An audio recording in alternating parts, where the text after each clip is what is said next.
আজ থেকে আমরা স্টার্ট করছি কিছু ইন্টারেস্টিং ক্লাস, যেখানে আমরা শুধু বাচ্চাদের জন্য নয়, সবার জন্য কিছু কিছু জিনিস নিয়ে এসেছি আমরা, যেটা হলো শিক্ষামূলক কিছু। তার মধ্যে হতে পারে কবিতা শেখা বা মেডিটেশন শেখা, অঙ্ক শেখা, হ্যাঁ, বেসিক জিনিসগুলো যেগুলো না জানলে নয়, সেই জিনিসগুলো আমরা সহজভাবে শিখব। কোনো ক্লাস নয়, মানে ইন্ডিভিজুয়াল কোনো ক্লাস নয় যে আমি বলবো 5-এর এটা, বা আমি বলবো এটা 7-এর, বা আমি বলবো এটা 1-এর নয়। আমরা এখানে অঙ্ক শিখব, ইংরাজি শিখব, হ্যাঁ, স্টক অফ ওয়ার্ড জানবো, আর কি জানবো, কিছু জ্ঞানের নলেজ আমরা আনবো, গল্প বলবো। আমরা বেশ মজা করে এই ক্লাসটাকে করবো। ফলে আজকে আমরা ছোট্ট একটা জিনিস দিয়ে আমরা শুরু করছি আজকের ক্লাস। আশা করি তোমাদের ভালো লাগবে। আমি সাথী পাল, doctor Sathi Pal, homeo doctor. But আমার আরেকটা রয়েছে যে আমি বায়োলজিও পড়াই, কিন্তু এখানে কিন্তু শুধু বায়োলজি নিয়ে চর্চা নয়, আমরা এখানে আরো কিছু নিয়ে বাচ্চাদের বড়দের সবারই যাতে ভালো লাগে সেই ক্লাস স্টার্ট করছি। আমরা শুরু করতে যাচ্ছি সহজে কিছু পড়া শিখি। দেখো, আমরা ম্যাথ প্রথম দিন আমরা একটু ম্যাথের কিছু কাজ শিখি।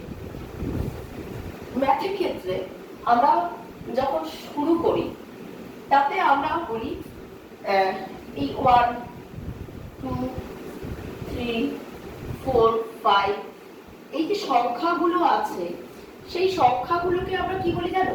এই সংখ্যাগুলোকে আমরা বলি স্বাভাবিক সংখ্যা।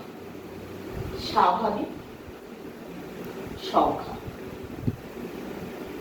এই স্বাভাবিক সংখ্যার মধ্যে আবার ভাগ আছে। কি কি আছে? জোড় সংখ্যা আর বিজোড় সংখ্যা।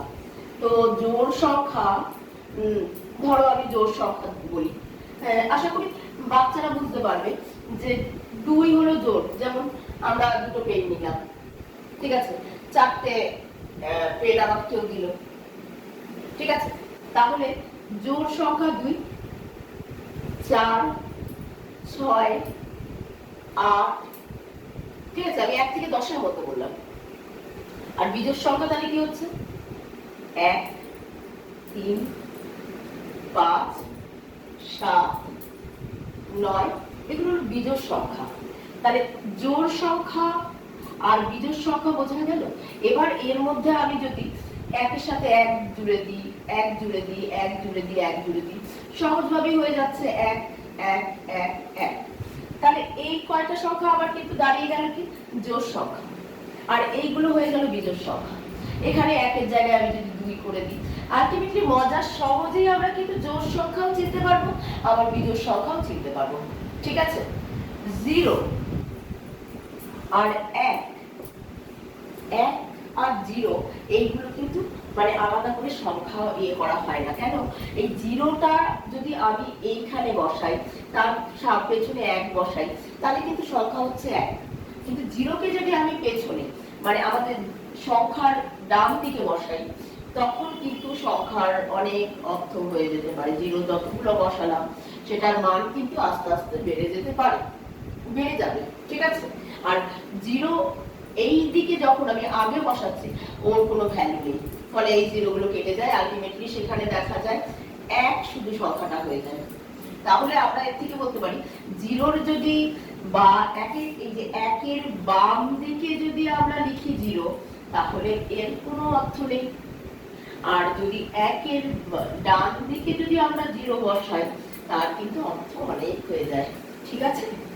এইবার আমরা আরেকটা পয়েন্ট বলি, মৌলিক সংখ্যা আর যৌগিক সংখ্যা। মৌলিক সংখ্যা যৌগিক সংখ্যা নিয়ে অনেকের একটু সমস্যা থাকে জোড় বিজোড়ের সাথে। মৌলিক সংখ্যা লিখছি, মৌলিক সংখ্যা, আরেকটা লিখবো যৌগিক সংখ্যা। সংখ্যা, মৌলিক সংখ্যা ডেফিনিশন 1 আর সেই সংখ্যা দিয়ে যা বিভাজ্য হয়, 1 আর সেই সংখ্যা। যেমন আমি তোমাকে বলছি 2, আমরা কিন্তু বলেছিলাম 2 জোড় সংখ্যা, কিন্তু 2 কিন্তু মৌলিক সংখ্যা। তারপর 3 মৌলিক সংখ্যা, 5 মৌলিক সংখ্যা, 7 মৌলিক সংখ্যা। ঠিক আছে, এবার যে সংখ্যা দিয়ে বলছে 1 আর সেই সংখ্যা দিয়েই বিভাজ্য হবে, তাহলে 2 কে 1 দিয়ে যায়, 1 দুগুণে 2, আর কি যাচ্ছে 2 কে 2 দিয়ে যাচ্ছে। ঠিক একই রকম ভাবে আমরা লিখতে পারি 11। কিন্তু যৌগিক সংখ্যার ক্ষেত্রে আমরা কিন্তু আনবো কিসে 4, কারণ 2 দুগুণে 4, 6, 3 দুগুণে 6, তারপরে আমরা চলে আসছি 8, 4 দুগুণে 8। ঠিক আছে, এবার তারপরে কিন্তু আমরা 9 যাব। কেন বলো তো 9 যাব? 9 কিন্তু বিজোড় সংখ্যা, কিন্তু আবার এইদিকে আমরা সেটাকে যৌগিক সংখ্যা বলছি। কেন? 3 3 কে 9 তো, কারণ 1 আর সেই সংখ্যা ছাড়া আরো সংখ্যা দিয়ে কিন্তু এটা বিভাজ্য হচ্ছে। তাহলে কি বোঝা গেল যে মৌলিক সংখ্যা আর যৌগিক সংখ্যাগুলো কি কি?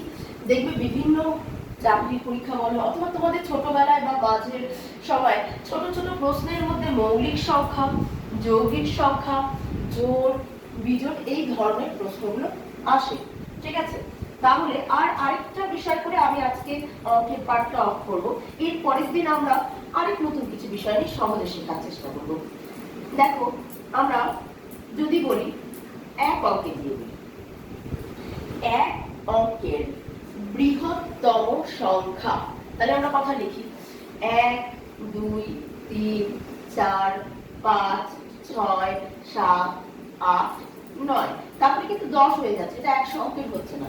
তাহলে যদি আমাকে বলে এক অঙ্কের বৃহত্তম সংখ্যা কি, সেটা হবে 9। আর এক অঙ্কের ক্ষুদ্রতম সংখ্যা কি 1। তাহলে বৃহত্তম সংখ্যা হলো 9, ক্ষুদ্রতম সংখ্যা 1। এর পরদিন আমরা এইটা নিয়ে একটু বিশদে আলোচনা করব। আশা করি তোমাদের যেটুকু বলেছি সেটা তোমরা বুঝতে পেরেছো। কমেন্টে নিশ্চয়ই জানাবে কোনোটা অসুবিধা থাকলে, বা তোমরা যদি কিছু নতুন করে শিখতে চাও তাহলে নিশ্চয়ই জানাবে। এরপর আমরা নামটা নিয়ে আসবো নতুন ভাবে, এবং আরো কিছু অঙ্কের নতুন জগতে আমরা যাব, যেখানে আমাদের সহজে সূত্রগুলো শেখার ব্যবস্থা থাকবে। তাহলে আজকে এখানেই টাটা, ওকে, বাই বাই।